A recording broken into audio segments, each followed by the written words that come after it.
Hi class, for this assignment, open this link.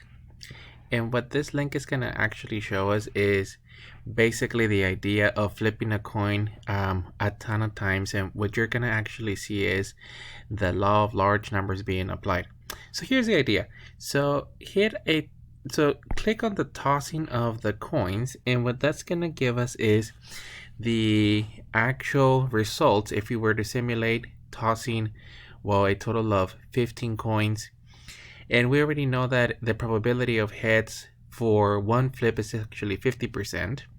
And observe what happens as you actually increase the number of tosses. And in this case, I think the maximum it goes to 200.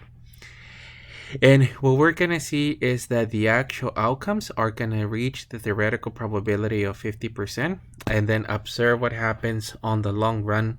If we were to carry this experiment, you would actually see that, the actual outcome that's showing up, it's going to converge to approximately 50%, which is the theoretical probability of, of tossing a coin. So let me continue just so that you see it.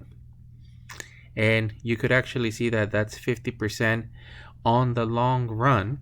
If we were to apply that experiment over and over and over, you would actually see that the distribution of the heads and tails will be 50%. And you can actually see that it's going to just keep alternating between heads and tails.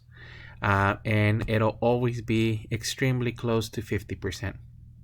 So for this assignment, I just wanted you to see the idea of the law of large numbers. So toss it a couple of times and submit a picture of your output. So the picture that you're submitting should look very similar to this.